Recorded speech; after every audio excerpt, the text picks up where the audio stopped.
For years, the Special Anti-Robbery Squad of the Nigeria Police Force (SARS) continued to use torture and other cruel, inhuman, and degrading treatment.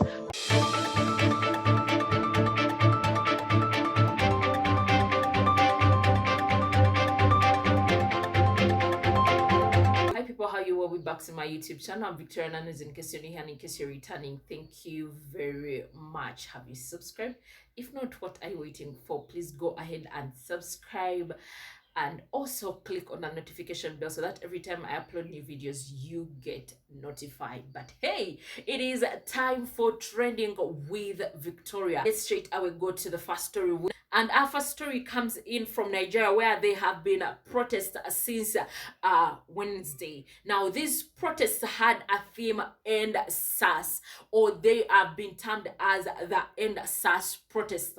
It comes at a time where Nigerians are tired of these SARS people. SARS happens to be part of the Nigerian main police, so they have that unit of the SARS people. Now, these SARS squad has been complained of by different Nigerians that these people who are in this SARS unit do brutalize Nigerians. They do, take away people's iPhones. They do kill people recklessly. They do take people money from people recklessly. If they find you with dreadlocks, they make you look like a criminal. Now they are criminalizing people, yet people are not doing wrong, but they are criminalizing them. They are killing them, and they're doing so many other wrong things to the Nigerian people. So for years, the Special Anti-Robbery Squad of the Nigeria Police Force (SARS) continued to use torture and other cruel, inhuman, and degrading treatment to extort, punish, and extract information from suspects and detainees. There was only 2 of us that we are remaining out of the 10 suspects that we brought to name. Remember, only 1 was bailed in 500,000. And remaining 7 died in my presence. They saw our condition, our physical state. He didn't even touch them. Impunity sends the message to torturers that they will get away with it.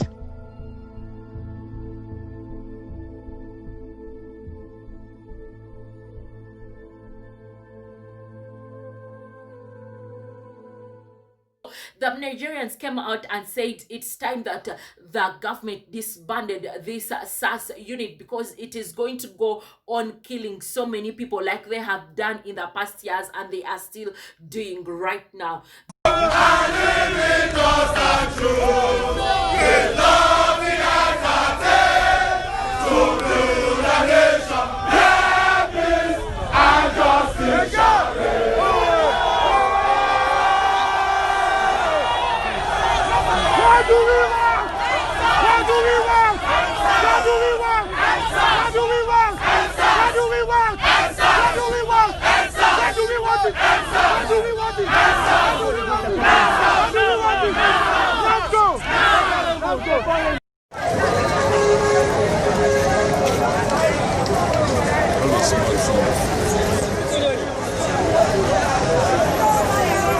Some of these policemen, they are happy that all these things people do.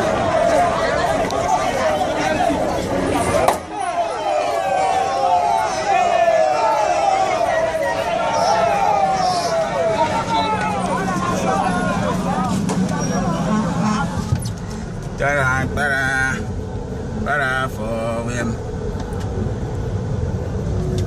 So really, you might want to go to the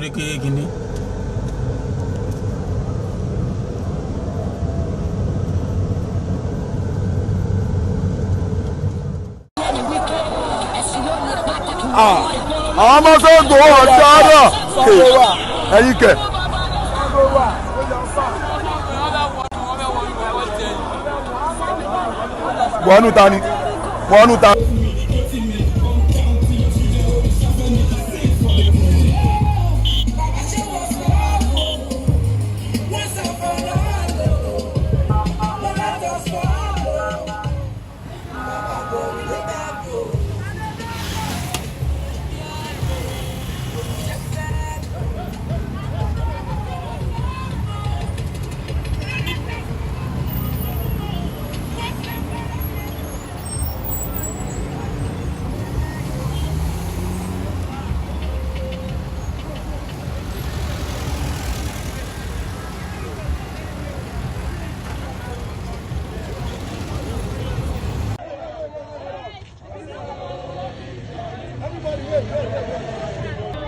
These protests were joined by many celebrities in Nigeria, and they were seen on the streets with people, with the common man fighting for their rights. And yes, they had palicards that said "NSAS." Others had palicards that said, "I am not a criminal. I am a blogger, and that does not make me a criminal. Having an iPhone does not mean I am a criminal. Being a creative does not mean I'm a criminal." And yes, when the celebrities joined in, it is not only the Nigerian celebrities that joined in, but even the celebrities outside Nigeria joined in this to add their voice to this, that end SARS, because so many Nigerians are dying, and so many of them have died due to these SARS people. I also add my voice to the voice of Nigerians, and I'm like, Nigerian government, if you love your people, if you love your countrymen, it's time that you revise the way the SARS people carry out their activities. Or if you have to disband them,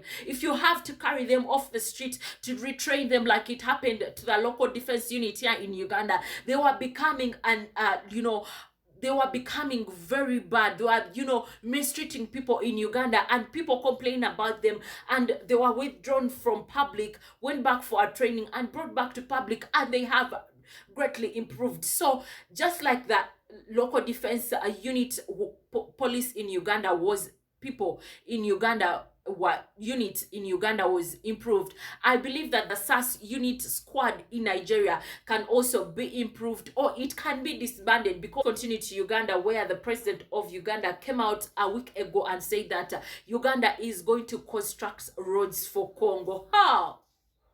Yay! Why? As in, why would Uganda be the one to construct roads for another country? Doesn't that country have taxpayers? He said that people came out and complained about it, but this week on the Independence Day, Uganda celebrated its independence on the 9th of October, and it was this week.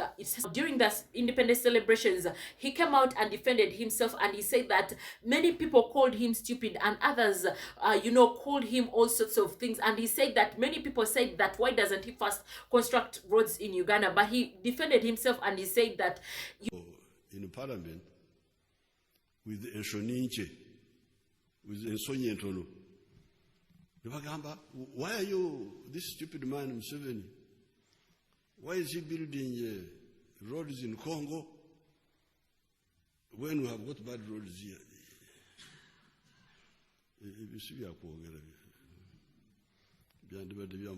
Yes, we have our poor roads here, but we also have good roads. But in order to build our roads, to build even the bad ones, which are not yet built, we need to trade with Congo, with South Sudan. We are not going there to just preach the gospel. Chivobaraya went to Congo to preach the gospel. The roads were taken to Congo to make business, which will enable us to get more resources to deal with the roads that we have not yet been able to do. How can anybody really talk about this? Because it can even annoy our neighbors and say, okay, if you don't want, you don't come and build. It's not good. People should do. But no, maybe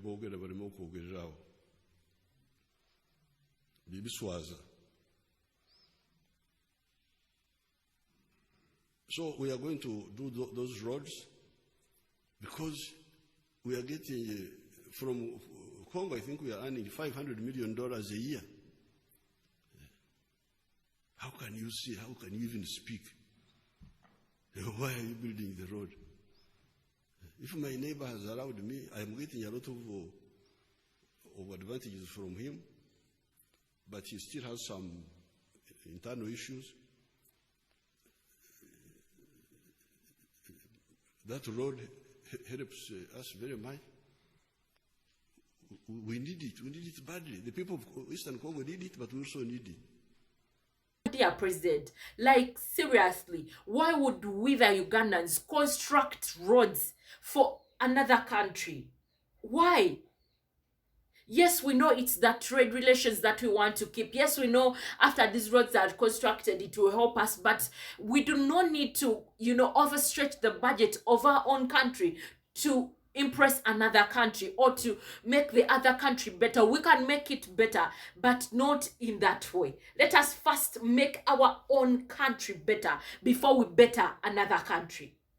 That story comes in from Togo, where a woman was appointed a prime minister. Wow. We can, women, we can. And it feels so good that a woman was appointed in this position. Now, it is the first time it is happening in Togo.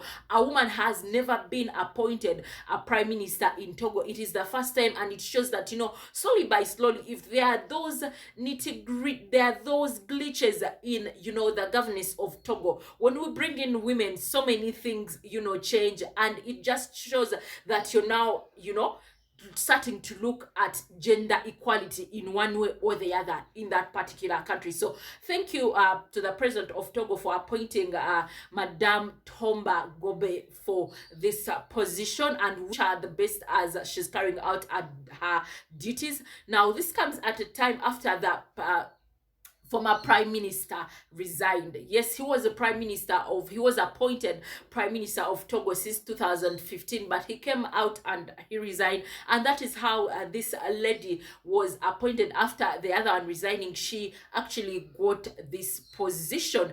And yes, she has not been an active person in politics, no, but she has worked for international organizations. And like I said, we just wish her the best, and we pray that she's able to handle this. And of course, she'll be able to handle, because you know what? Leadership comes from God.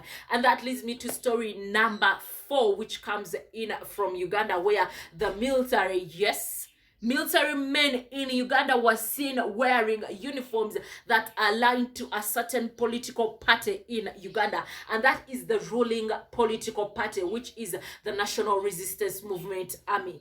Wow. I thought the party was the army was non-partisan. And what were they doing in the NRM uniforms? What does that speak? We are heading to the 2021 elections. In case you don't know, and you're out there, Uganda is preparing for elections come 2021. And then all of a sudden, or from nowhere, we see people wearing or clad army. The army is supposed to be non-partisan. Now we see them clad in the NRM uniforms. What does that speak of the army? Are they for the people, or are they for a certain party? We shall see as that goes on. But I think the army has to be non-partisan. And yes, they don't have to choose the uniforms to wear uniforms of a certain party, because you're not serving the party, you're serving the country. So to whoever leads the army, let this be revived. Let you please come out and address the nation on such issues, because that is that is one thing that is that perturbs everyone's mind, that who does the army serve? Is it serving us? Is it serving the Ugandan person, or is it serving a certain clique of people, or is it serving a certain party? And I will go to the last story. So today is the International Day of the Girl Child. Yes, a girl child. You heard. 11th October is a day that is dedicated to celebrating a girl child out there. Are you a girl and you're out there? This is the day that was appointed to celebrate you, to show you that you matter, to show you that, you're remembered, you're loved. And yes, you're a girl, and it is okay to be a girl. So on this day, 11th October, this year's theme is My Voice. My voice, our future, which simply means that the girl child has to be heard. No child's priorities, the girl child's goals, the girl child's things that she wants to do have to be heard. And it also talks about gender equality out there, because the girl child has been somehow, somewhere, there's been a lot of inequality for a girl child. So this theme comes to remind us that the girl child has to be loved, the girl child has to be heard, the girl child's dreams matter, the girl child also has dreams that, you know, should be thought about. And yes, if you're a girl child out there, remember to be celebrated. Remember, you're also superior. Do not feel inferior. You're also superior. Your dreams are valid, and you can achieve anything that you put out your heart to. Yes, that has been trending with Victoria, with me, Victoria Nanuzi. Remember to subscribe, like, share, and comment. See you in another video.